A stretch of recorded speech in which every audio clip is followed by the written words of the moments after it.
bahas soal Pondok Pesantren Al Zaitun yang sekarang lagi marak, dan kemarin sempat Panji Gumilang juga sudah diminta keterangan ya. Di Bareskrim. Oke, dan kemarin sudah di Bareskrim. Iya. Dan hasilnya kemarin sementara? Setahu saya sekarang sudah masuk ke tingkat penyidikan. Penyidikan. Ya. Jadi kalau penyidikan itu biasanya setelah laporan dilihat ada indikasi pidana, cuman pasal berapa atau apa belum tahu. Nah, itulah namanya proses penyidikan. Jadi satu step di atas pemanggilan itu ada penyidikan. Iya, gue juga tadi baru telepon juga sama pihak Pak Mahfud MD. Ya, jadi memang ini ada tiga jalur ya. Jadi maksudnya secara hukum pidana, ya, terus secara pendidikan, dan juga keamanan dan ketertiban. Mungkin kalau hukum pidana ini Menko Polhukam yang sekarang dengan kepolisian. Kalau pendidikan mungkin itu akan dengan Kementerian Agama nanti ya. Iya, karena kan pesantren di bawah Departemen Agama. Oke. Karena waktu itu ini kalau boleh flashback sedikit ya. Jadi setiap tentang Al Zaitun kalau kita lihat di berita-berita online tuh ada foto gue terus gitu loh. Iya. Karena ada beritanya dengan Luki Hakim ungkap detik-detik kebingungan di Ponpes Al Zaitun yang viral. Kalau sempat bilang saya lihat ada yang berbeda dari pesantren. Saya lihat ada yang berbeda dari pesantren lainnya. Terus lo juga, Luki Hakim buka suara soal tudingan ikut nyanyikan salam Yahudi di Al Zaitun. Saya bingung. Gitu. Nah, kita lihat cuplikan videonya ya. Udah kebingungan lo ya. Kita ucapkan pada sahabat kita, Havenu Shalom Alehem. Dalam bentuk bernyanyi. Silakan berdiri. Karena ini satu syuro. Ya, yang atas, yang bawah. Ayo kita menyanyi. Avenu Shalom Alehem. Avenu Shalom Alehem. Avenu Shalom Shalom. Nah, itu lo sebetulnya emang gimana? Lo shock, bingung apa? Memang bingung. Kan kita bertamu, kayak sekarang ini gue bertamu di sini. Terus tiba-tiba saya ajarkan. Kalau diajarkan kan ajaran apa? Kan pasti ajaran apa nih? Ini yang ngomong pimpinan pesantren terbesar se-Indonesia loh. Masa gue langsung nggak mau kan? Ini siapa tahu ilmu bagus kan? Iya kan, lu diajarin. Coba mencerna ya. Panggilannya Syekh apa? Ya pasti gue dengerin. Kok beda? Tapi bener ah. Itu kan adalah waktu yang udah sangat cepat gitu kan, otak kita berpikir kan. Nah, mungkin karena otak gue berpikir terekspresinya mata gue memang jadi kelihatan bingung. Padahal gue nggak tahu itu sebenarnya muka gue tuh lagu apa ya. Tapi iya oke, dicontohkan lalu disuruh nyanyi. Ya kita otomatis kan kayak sambil mencerna. Kalau sekarang orang mah enak, kenapa ikut nyanyi? Itu kan jelas-jelas sesat. Ya Anda setelah baca, setelah mengulas, coba kalau tahu itu lagu apa. Di detik itu kan pada saat gue juga diajarin sama ustadz, diajarin sama kiai besar, syekh gitu loh. Dan bahasa juga bingung, bahasa apa kita nggak tahu kan? Gue pengen tahu ini bahasa apa bahasa Belanda. Kan kadang-kadang suka ada orang tua yang dulu sekolah Belanda kan. Jadi itu. Dia ngomongnya Holland Nah gitu. Gue sambil ini apa nih? Oh iya, Musalem. Dulu gue kemarin waktu itu gue nggak apal karena gue ngikutin. Kalau sekarang gue jadi apal karena gue nonton video terus gue tonton. Pada saat itu masih jadi wakil bupati berarti ya? Wakil bupati. Coba gue mau nanya, itu kan berarti di wilayah Indramayu ya? Iya. Saat lo menjabat ya kan? Iya. Perkenalan lo dengan Syekh siapa? Panji Gumilang. Gumilang tuh gimana sih awalnya sih? Gue pas pertama kampanye datang ke Indramayu, gue lihat itu ada masjid gede banget, gede banget itu di tengah-tengah sawah dan kosong gitu, terus ada hutannya gitu. Gue pengen masuk kan pintunya lewat mana nggak bisa. Tapi waktu itu kan gue sebagai kandidat, jadi nggak punya kewenangan atau apa kan. Terus gue pernah mendengar kayaknya di situ terafiliasi sama kandidat lain, jadi kayak udah ke nomor lain gitu. Jadi ya udahlah berarti pesantren suaranya ke nomor lain, udah selesai ya. Nah pas setelah terpilih, penasaran kan masih ada kan. Buat tulis surat tuh, kirim surat, ingin silaturahmi, pengen tahu dalamnya kayak apa. Disambut tuh. Disambut, masuk, dan dari gerbang depan ke dalam masjid itu mungkin hampir sekilo gitu kan dari gerbangnya. Terus lihat masjid benar-benar gede banget itu. Kayaknya daya tampungnya lebih gede dari Istiqlal deh. Jadi dari depan ke dalam tuh sekilo? Sekilo itu radius ya. Jadi maksudnya dari sini sekilo. Jadi tengah-tengah ini gede banget, tanah ribuan hektar. Begitu datang terus lihat, disambut dengan baik, ditunjukin ini loh murid-muridnya dan semuanya itu baik-baik saja. Ya namanya kita kan tamu kan, kayak sekarang gue duduk di sini ya, ini baik-baik semua kan. Terus masa tiba-tiba gue dikasih lihat apa aja tuh waktu awal? Masjidnya, terus ruang-ruangan tempat pengajaran sedikit sama gedung-gedungnya, terus pertaniannya, ada lumbung padinya, ada pengelolaan padi. Sekarang gue heran. Ada pertaniannya segala. Ada karena bayar listriknya paling mahal itu se Indramayu dari Al Zaitun setahu gue. Ratusan juta, ada sekitar 170 juta, 150 Per juta. month? Per bulan, ya. Per bulan Iya. ratusan juta. Penasaran nggak? Kan kita pengen lihat kan, gitu loh. Terus pembayaran PBB itu paling besar di situ. Berapa? Nah, itu gua nggak tahu karena Cuma itu listrik ratusan juta. ratusan, bulan. iya ratusan juta. Kan gue pengen tahu kan. Gokil. Terus gue lihat ada kapal-kapal besar. Itu tapi tempatnya ada berbeda ya. Jadi memang ini kaya banget itu. Ini luar biasa banyak duit gitu. Dan ini uang dari mana? Kan gue bukan PPATK. Gue cuma nanya. Coba sebagai kepala daerah, Iya. pasti harus wajib tahu dan mengetahui dong. Iya, dan kalau ada sedang- suatu keanehan ya. Sebenarnya ini belum jadi aneh. Cuman Iya. ini dahsyat gitu loh. Wow, Pertanyaan iya. gue sih, Syekh, kenapa sih bikin masjid kok di tengah-tengah hutan? Maksudnya di tengah-tengah, dulu pasti hutan kan Iya, sebelum iya. jadi sawah gitu Iya, loh. iya. Ya karena ini titik yang tepat kan itu. Nah, gue cuma nanya, terus kalau orang mau sholat gimana di sini? Ya silakan sholat. Tapi Syekh itu gerbangnya jauh banget di depan. Iya. Iya kan? Tapi kan, Iya, jalan kaki. iya, Jalan sekilo, kaki lama pasti iya, ya. dan gerbangnya ditutup. Nah, terus saya juga bilang lah, kan kalau misalnya rumahnya sampean di pintunya ditutup nggak? Kan jadi gue juga memahami sih Ada ketika logika-logika ya. bahwa ya kalau gerbangnya ditutup wajar karena kan banyak aset-aset kan dan lain kan gitu. Tapi gue tanya, tapi orang boleh kan? Ya boleh, sampean masuk sini pun juga boleh kan asal surat. Kalau tiba-tiba kalian loncat pagar ya nggak bisa. Make sense buat gue kan gitu.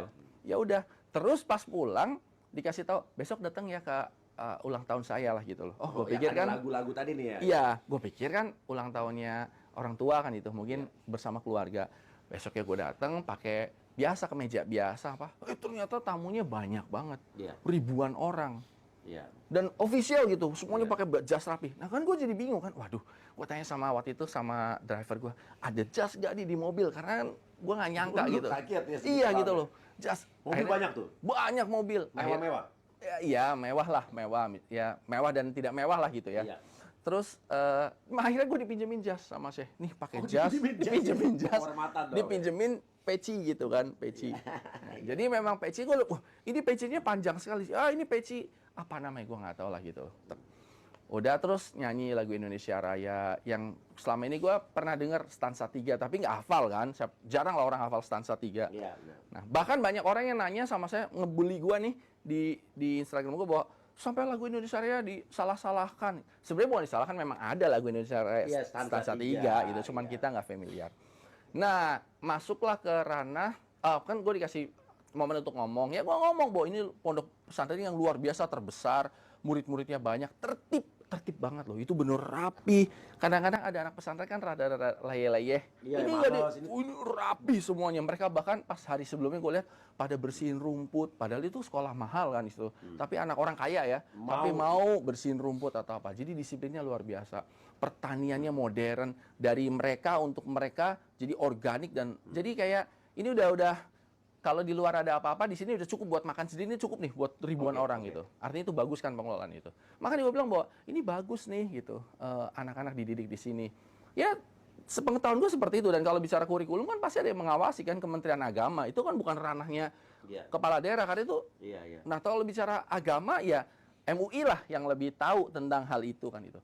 Nah, di titik yang menjadi aneh nih. Aneh kan bukan berarti benar salah kan. Pada saat itu gue ngerasa ketika Syekh Panji akan mengajarkan salam yang bukan hanya assalamualaikum saja. Gue berpikir salam bukan assalamualaikum saja. Karena di sini untuk sahabat-sahabat kita. Nah, gue lihat ada orang Korea, ada orang Nasrani. Orang luar negeri bule-bule Iya, agamanya beda ya. iya, Chinese, Korea. Terus yang memang gue tahu dia bukan Muslim, memang dikasih Iya. tahu ini bukan Muslim. Jadi make sense buat gue nih.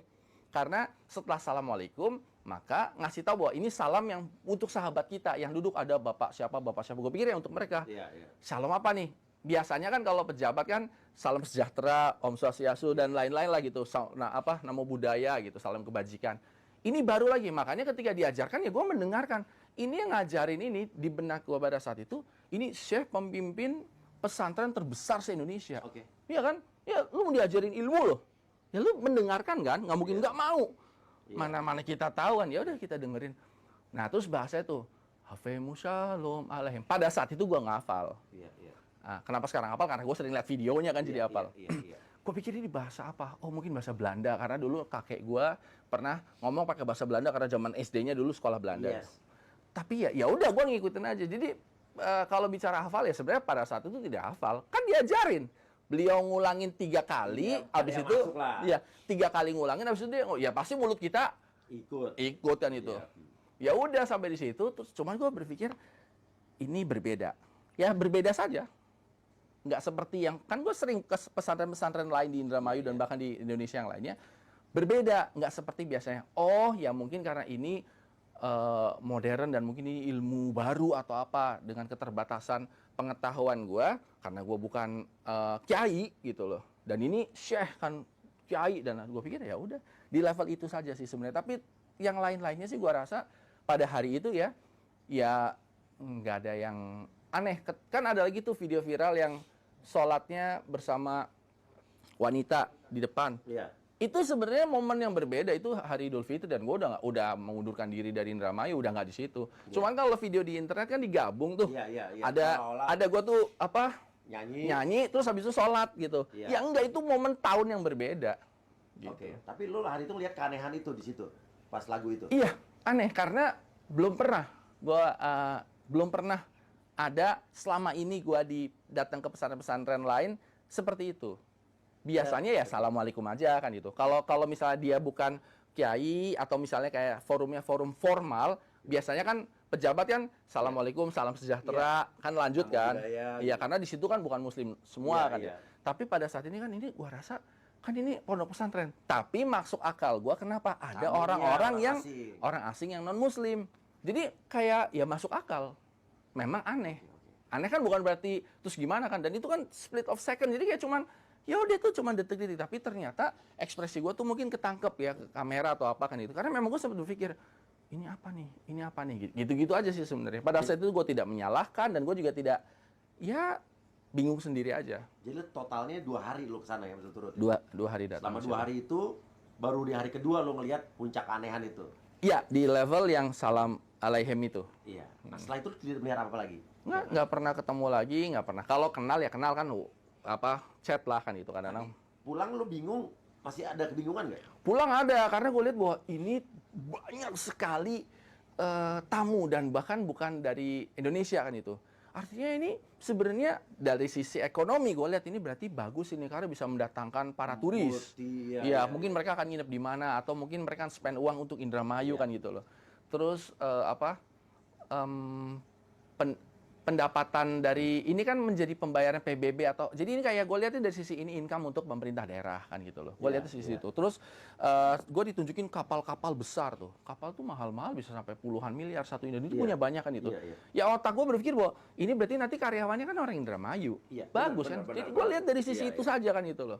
Nah, ketika sekarang bicara ada keanehan kenapa tidak ditutup, itu menurut gue hal yang berbeda karena yang gue lihat adalah faktor ekonomi, pembangunan ekonomi di situ, sama satu lagi kalau keagamaan. Lah kalau bicara aneh kan harus ada investigasi dan lain-lain. Itu yang dilakukan oleh Pak Gubernur kemarin kan, membentuk tim. Kenapa nggak Pak Gubernurnya datang langsung? Tentu Pak Gubernur punya keterbatasan pengetahuan, sehingga dia membentuk tim dari MUI, terus tim juga dari kepolisian, dari apa. Jadi itu kan di Kesbangpol lah. Jadi diramu dari sisi mana kan gitu. Nah, kalau lu pulang, lu waktu pulang bingung kan? Sempat mencari tahu nggak setelah itu? Sempat mencari tahu, sempat cari-cari tahu. Terus ada beberapa teman-teman tuh, Pak, kan fotonya beredar banyak tuh. Pas pulang waktu itu, Pak, kok deket sama Al Zaitun kan begini. Apa katanya dulu, kata orang-orang? Oh, beritanya? Nyeleneh. Berita lokalan, mereka bilang nyeleneh. Nah, nyeleneh itu, gue bilang bahwa kalau nyeleneh itu kan mesti dilihat nyeleneh itu benar atau salah. Iya, nyeleneh yang positif atau negatif ya? Iya, karena di Indramayu juga ada loh. Sholat tarawih tercepat di dunia itu ada di Indramayu. Itu kan satu hal yang nyeleneh. Kan gitu loh. Nah, maksud gue apa? Apakah seperti itu? Mereka ngasih tahu. Gue nanya, nyelenehnya seperti apa? Orang nggak bisa masuk. Kalau orang nggak bisa masuk, gue udah tahu. Kemarin udah nanya gue. Ya karena kan asetnya banyak. Kambingnya banyak pada dilepas gitu apa semua. Kalau misalnya nggak ditutup gerbang bagaimana kan gitu. Ya kayak misalnya rumah kita lah, rumah kita ada pagar. Cuman karena rumah kita gede banget jadi kesannya kayak ini areal terlarang. Sebenarnya itu tanah pribadi sih. Kan kita bisa cek itu tanah yayasan pribadi. Jadi dia punya hak untuk menutup. Tapi kan gini, gue tuh bukan PR-nya Al Zaitun, gue juga bukan musuhnya, gue juga bukan donaturi. Jadi kayak gue di posisi yang selama dia tidak mencemari lingkungan, karena kalau pencemaran lingkungan berarti itu masuk ke ranah Pemda. Atau misalnya dia mau mendirikan bangunan tanpa izin, itu Pemda. Tapi ketika di dalam rumahnya dia sendiri, terus dia mau ngajarkan apa, selama kita tidak punya bukti, maka akan menjadi sulit. Betul. Nah, bukti-bukti itulah yang akhirnya bermunculan saat ini kan statement-statement beliau. Nah, akhirnya ya, itu kewenangan MUI untuk menyatakan Itu salah atau benar Iya, dari iya. sisi agama. betul. Setelah MUI bilang ini salah misalnya, lalu itu harus direkomendasikan. MUI itu nggak bisa menutup Iya. pesantren loh. Iya, dia Iya. harus merekomendasikan baru nanti ya. Nah itu exactly. Jadi sebenarnya ini step-stepnya sih sudah benar menurut saya. Iya. Tapi ketika ada bilang bahwa harusnya wakil bupati, apalagi wakil gitu ya. Sementara gue Oke. juga punya masalah sendiri dengan kewakilan ini. Kenapa nggak Oke. nutup? Nggak mungkin lah wakil bupati nutup pesantren kan gitu. Nyeleneh apa lagi yang katanya pada saat itu? Pada saat itu misalnya kayak Assalamualaikum merdeka. Oke. Jadi merdeka sering kita merdeka. Iya, benar. Sering, ya. Nah, yang masyarakat kadang-kadang pada bilang bahwa setelah Assalamualaikum langsung bilang merdeka. Kalau kita lihat konteksnya itu kan sebenarnya ya benar juga Assalamualaikum, Iya. Waalaikumsalam merdeka. Nah, cuman di sini yang masyarakat bilang bahwa masa setelah Assalamualaikum langsung merdeka Belum kan- waalaikumsalamnya gitu. Iya gitu loh. Nah, gue pikir ya saya sih ketika ada orang bilang Assalamualaikum merdeka, saya jawab Waalaikumsalam. Abis itu baru merdeka kan Iya, gitu. iya.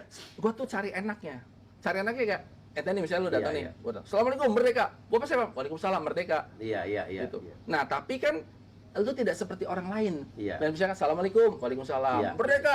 Nah, ini kayak itu sebenarnya nyelana seperti Benar. itu. Apalagi nyeleneh Yang Yang lu yang dengar pada yang gua dengar juga adalah bahwa kalau sudah masuk terus tidak jadi kayak jauh sama keluarga. Oh, udah masuk pesantren itu jauh sama keluarga. Iya. Nah, gua tanyakan lagi. Lah, maaf Mas gitu. Iya. Pertanyaan ini kan ini ribuan santrinya. Iya. Ribuan. Jadi nggak bisa kasustik satu orang Satu terus orang, mewakili iya. semuanya kan Iya. gitu loh. Jadi gue pikir bahwa itu keluarganya siapa, kenapa nggak dilaporkan? Ini sekolah mahal loh maksud gue. Iya. Terus kalau misalnya nanti pulang terus nanti dia punya paham-paham yang aneh bilang ini menjadi gosip. Nah, Iya, gosip iya, ini iya. kan bisa benar atau salah. Iya. Jadi maksud gue kayak gue seneng banget saat ini dengan adanya dibuka terang benderang bahwa ini kan ada kepentingan juga Iya. buat gua untuk masyarakat Indramayu ya, Iya. bahwa akhirnya masyarakat Indramayu itu jadi tahu bahwa sebenarnya salah atau benar, tapi dikeluarkan statement oleh orang yang bisa punya Iya. hak untuk bilang salah atau benar. Dan yang kedua, jangan-jangan ya ini persoal. Iya. Jangan-jangan bahwa bisa jadi pesantrennya ini anak-anaknya sih nggak kenapa-napa, Iya. tapi mungkin ada personal pengajarnya misalnya, Iya. atau mungkin maaf misalnya syekhnya sendiri Iya. misalnya begitu. Terjadi kok kasus-kasus di pesantren itu, jangan masukin anak ke pesantren, nanti pesantren anaknya jadi gini-gini. Pernah mohon maaf ada pelecehan seksual oleh ustadznya.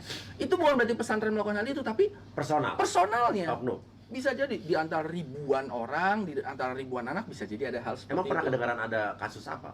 Oknum yang Kalau melakukan yang penyelewengan di situ. ya ini kan kalau bicara tataran gosip ya, Iya. tataran gosip yang misalnya kayak Ah, ya, itu kan kita dengar ada beritanya ya kalau nggak salah ya? iya. Iya. Itu rumor-rumor itu, terus gue kan ini kebetulan gue tuh kan kenal sama anaknya juga pada Iya. saat ketemu. Terus gue mikir sendiri Iya, sih, iya. masa sih si mbak ini, gue sebut nama ini anak ini, masa begitu gitu loh. Iya. Masa sih begitu, tapi gosipnya kenceng gitu. Jadi gue pikir, kan nggak mungkin tiba-tiba gue nanya ini kayak lu nih, gue denger misalnya orang bilang, ya kan nggak mungkin gue nanya sama lu. Cuman Iya, kan nggak enak juga pasti kan. Iya. lu nih orang bener gitu Iya, loh. iya. Tapi gue juga nggak, ketika gue bilang bahwa kayak gue membela juga nggak bisa, artinya seolah-olah bahwa gue juga nggak dapat informasi yang jelas dari lo, dan gue bukan lawyer lo, dan gue bukan juru bicara lo, jadi gue lebih baik diam. Oke, waktu lo mendengar ada berita katanya kalau di situ berzina itu bisa dibayar dengan sejumlah uang ya? Iya, Itu dengarnya dari beberapa orang apa dari beberapa orang dan artikel yang baca. Kalau artikel kan gue nggak bisa Iya. interaktif. Ketika Iya. orang bilang, gue cuma balikin hanya kalau ada buktinya itu segera dilaporkan. Iya. Gue bilang gitu, Iya. karena itu penting. Karena kalau misalnya kita membiarkan saja kan salah. Tapi kalau misalnya cuma gosip ya itu mah gosip. Karena kita menuduh orang berzina itu nggak boleh loh. Iya benar. Kan gitu. Berzinanya nggak boleh. Menuduh nggak boleh gitu. Apalagi menuduh. Tapi kalau misalnya memang benar ada, laporkan saja. Apalagi kan ada orang dirugikan. Tapi ditunggu-tunggu pada saat itu ya tataran cuman obrolan warung kopi aja setiap di mana-mana tuh cuman, Pak jangan deket-deket sama Al Zaitun nanti ini. Saya nggak deket. Cuman ya kenal waktu 2 hari itu aja. 2 hari ya, itu, cuman kan karena terpublish gitu loh. Jadi gue sempat sebenarnya gue nggak merasa dirugikan sih, cuman merasa jadi kayak dipertanyakan sama beberapa orang bahwa ini nih orangnya Al Zaitun nih, ini disupport sama Oke. Padahal Ya enggak. Dan lu nggak nyangka juga viral waktu itu ya? Yang viral. Gue juga bukan musuhan. Gimana mau musuhan, orang gue juga nggak tahu kan gitu loh. Anda harus tahu. Ya nggak tahu juga, orang baru kenal kan gitu. Oke, coba sekarang kita telepon Menteri Agama ya. Iya. Pak Yakut. Gus Yakut ya. Gus Yakut.